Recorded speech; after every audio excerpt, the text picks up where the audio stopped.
शिबी जिस तरीके से छापेमारी हुई, गिरफ्तारियां हुई, संभावना प्रबल हो गई थी कि जल्द से जल्द बैन लग सकता है, और लीजिए बैन लग भी चुका है। लेकिन इसको लेकर विरोध प्रदर्शन भी हो रहे हैं और अब आरएसएस को बैन करने की भी बात कही जा रही है।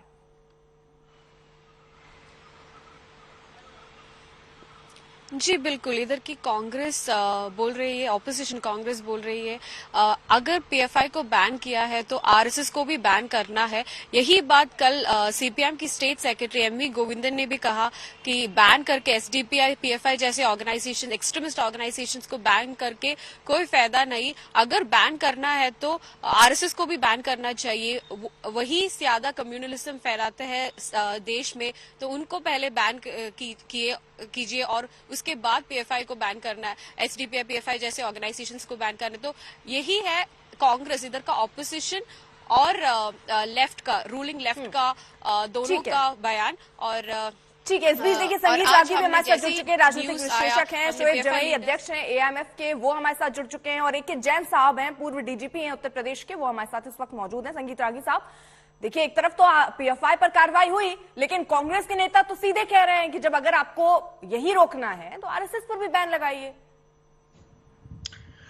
देखिए, पीएफआई के बैन पर कांग्रेस का दर्द साफ झलक करके आ रहा है, क्योंकि हम सबों को पता है कि केरला में पीएफआई के समर्थन से कांग्रेस पार्टी चुनाव लड़ी थी।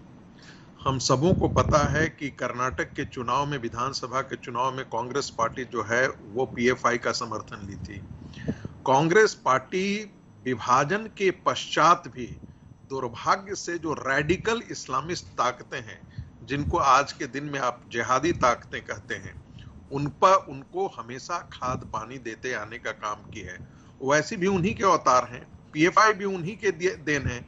आखिर पीएफआई को इतना अंदर से समर्थन कौन देता रहा है? कांग्रेस पार्टी ही देती रही है, वही ऐसे तत्वों को खाद पानी देती रही, नहीं तो आज तक पीएफआई इतना बड़ा संगठन खड़ा हो ही नहीं सकता था बिना कांग्रेस के समर्थन, आंतरिक समर्थन थे। जब आप बाटला हाउस के इनकाउंटर में मारे गए टेररिस्टों पर आप आंसू बहाना शुरू करेंगे, जब आप उसको फेक इनकाउंटर बोलना शुरू करेंगे, जब रेडिकल इस्लामिक ताकतों को आप पकड़ करके आप बंद करने के खिलाफ आप अभियान छेड़ करके टाडा के खिलाफ अभियान चलाएंगे, तो ऐसी ही ताकतें होंगी। क्या आरएसएस ये कहती है कि जो दूसरे धर्म के लोग हैं उनको आप मार दीजिए? क्या आरएसएस, क्या पाकिस्तान और सऊदी अरब और टर्की से मिलकर के भारत के खिलाफ जिहाद कायम करना चाहती है? क्या राष्ट्रीय स्वयंसेवक संघ जो है वो भारत के हितों के खिलाफ काम कर रही है, विदेशों के इशारे पर काम कर रही है? देखिए, ये कांग्रेस पार्टी का मानसिक दिवालियापन है। और ये खींच कांग्रेस का इसलिए क्योंकि उसको पता है वो कांग्रेस का, ऐसे तो कांग्रेस को ही बैन कर देना चाहिए, क्योंकि कांग्रेस पार्टी तो ऐसे ही तत्वों के साथ खड़ी है।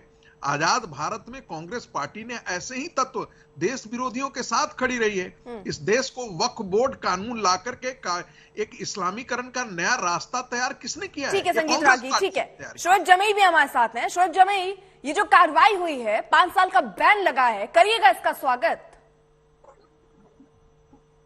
देखिए, इसमें एक अच्छी बात तो छिपी है कि भाई जब भी देश में यहाँ से मोदी सरकार के विरोध में कोई प्रदर्शन या आंदोलन हुए, या कभी भी जनता सड़कों पर उतरी है, चाहे किसान उतरा हो, युवा उतरा हो, तो मीडिया में एक नैरेटिव बन जाता था कि भाई पीएफआई इन्वॉल्व है, और फिर एक अलग दिशा में वो डिबेट होती थी और फिर उसको हल्का कर दिया जाता। अब कम से कम ये होगा कि अगली बार जब देश में कोई संग्राम होगी या सरकार के विरुद्ध बड़ी संख्या में लोग सड़कों पे उतरेंगे, तो आप पीएफआई का नाम लेके बच नहीं सकते हैं।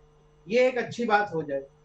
नंबर 2, एक कहावत है, स्पेड कॉलिंग अ स्पेड। जो इस नैतिकता की बात कर रहे हैं, क्या आरएसएस, बजरंग दल या वीएचपी जैसे जो और भी एक्सट्रीमिस्ट संगठन हैं, वो पीएफआई पे इस बात करने की नैतिक मूल्य रखते हैं क्या? इन्हीं का संगठन का एक्स मेंबर जो है आरएसएस का, यशवंत शिंदे ने कोर्ट में, नांदेड़ के कोर्ट में एफिडेविट देकर कहा है कि भाई आरएसएस 2004 के लोकसभा चुनाव से पहले से ही महाराष्ट्र में बम ब्लास्ट की प्लानिंग कर रहा था, और 3 जगह बम ब्लास्ट की ट्रेनिंग के कैंप लगाए गए, जिसमें वो यशवंत शिंदे भी शामिल था, और उसी के घर में 16 साल पहले बम ब्लास्ट हुआ था, आप सबको याद होगा। तो भाई कोई ऐसा संगठन जिसके बारे में इतनी बड़ी एफिडेविट देकर के कोर्ट में कहा गया हो, आप इतनी आसानी से कैसे बच जाएंगे? तो इसलिए अगर कांग्रेस के नेताओं ने जो कहा, और हम भी कह रहे हैं कि भाई ऐसे संगठन जैसे बाबू बजरंगी हो गए, यति नरसिंहानंद हो गया, जो लोग धर्म संसद लगा रहे हैं, इन पर भी यहां से बैन लगाइए, तभी देश में नफरत का माहौल रुकेगा।